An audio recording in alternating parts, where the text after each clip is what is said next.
Gual Periuk yang terletak 3 km dari Rantau Panjang, Kelantan adalah sebuah daerah paling awal membangun berbanding Rantau Panjang serta daerah berjiran seperti Gual Tok Deh, Gual Nibung, Pekan Tanjung, Irepek serta Kampung Luar.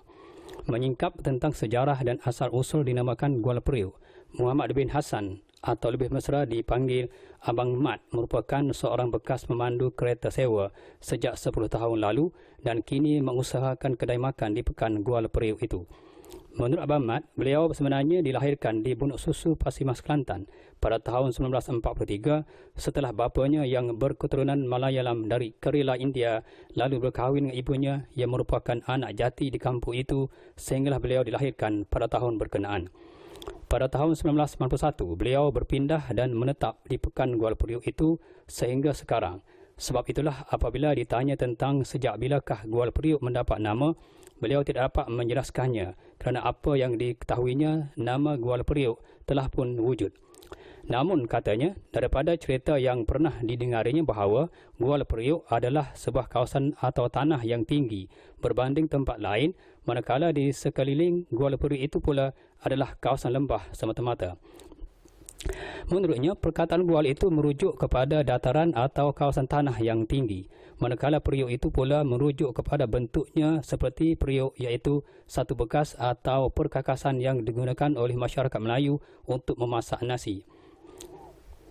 Katanya pada masa dulu Pekan Gual Periuk tersohor dan kaya dengan tanah putih atau dikenali tanah liat yang digunakan sebagai pewarna kasut putih, iaitu kasut kain, turut dijadikan ubat dan sehingga sekarang tanah liat tersebut masih lagi diperlukan dalam pelbagai industri selabu sayung, pasu bunga dan sebagainya. Ini kerana pada masa itu terdapat sebuah syarikat yang mengendali dan mengusahakan tanah liat berkenaan, namun disebabkan perubahan masa syarikat tersebut ditutup. Sambungnya, Pekan Gual Periuk pada masa itu amat tersohor di seluruh daerah lain di Kelantan kerana pekan berkenaan pernah digelarkan sebagai pusat bersegi kerana terdapatnya stesen kereta api, stesen kereta sewa, kawasan tumpuan penduduk untuk membeli belah serta tumpuan syarikat pengelombangan biji magnis. Dalam masa yang sama, jumlah penduduk di Gual Periuk ketika itu agak ramai kerana di sekeliling pekan berkenaan merupakan ladang getah sebagai pusat ekonomi malah lebih maju dari Rantau Panjang sendiri. Katanya, hari ini Pekan Gual Periuk agak ketinggalan dari segala segi berbanding zaman dulu berikutan pembinaan lebuh raya Rantau Panjang ke Pasimas. Maknanya pada masa dulu pengangkutan awam menggunakan jalan lama, sebab itulah Gual Periuk agak tersohor. Manakala lawan kereta api dari 8 kali telah berkurangan kepada 6 kali sehari, turut menjadikan Gual Periuk agak malap dari pandangan umum. Katanya lagi, disebabkan pembinaan lebuh raya Rantau Panjang Pasimas menyebabkan aktiviti di Gual Periuk menjadi 3 suku lumpuh. Jadi sekarang ini jalan yang terdapat di Pekan Gual Periuk menjadi terbiar. Ini juga mengakibatkan sebahagian penduduk dari pedalaman Gual Periuk berpindah keluar pula dan kini Gual Periuk menjadi sebuah kampung yang terlalu ke pedalaman dan terpinggir. Tambahnya, disebabkan hal berkenaan, kebanyakan penduduk yang masih kekal di Gual Periuk meneruskan aktiviti sebagai pekerja kampung, umpamanya pertukangan rumah, menuris getah, bersawah padi dan terbaru ialah mengerjakan ladang kelapa sawit pula. Kebanyakan pekerja ladang kelapa sawit di Gual Periuk terdiri daripada tenaga muda walaupun masih kekal golongan warga emas yang mengharapkan sebagai mata pencarian harian. Kebanyakan yang masih mengerjakan tanah terdiri daripada pekerja lama, manakala penanam kelapa sawit pula terdiri daripada golongan muda. Manakala bagi golongan muda sebagai pekerja, pejabat telah pun berhijrah dari Gual Periuk dan tinggal di merata tempat semata-mata mengharapkan kerja yang selesa dan berpendapatan tetap.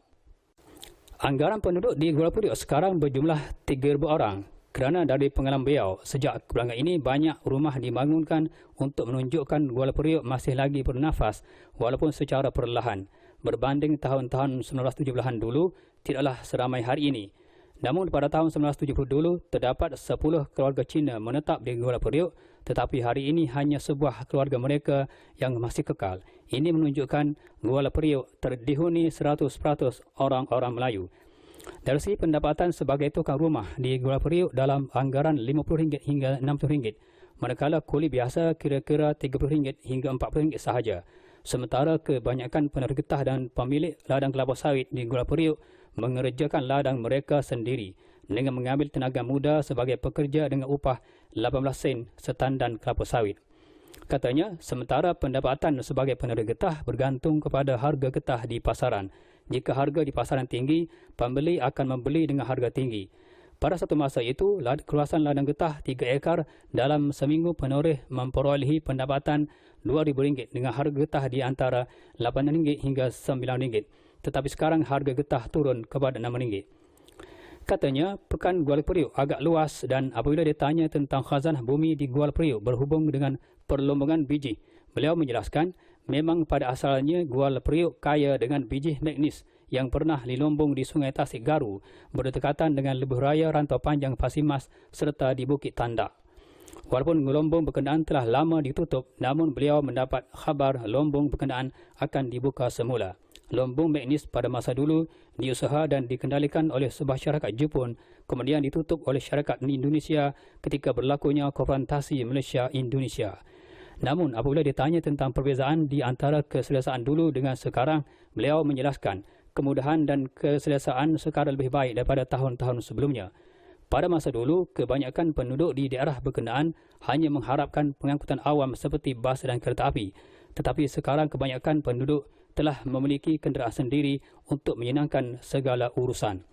Berbanding dulu, sekarang ini pengangkutan bas tidak lagi relevan di pekan Kuala Periuk. Justru jika ada penduduk yang masih memerlukan pengangkutan bas itu, mereka perlu berjalan kaki atau menaiki motosikal ke tempat menunggu bas yang terletak di jalan utama yang jauhnya 2 km.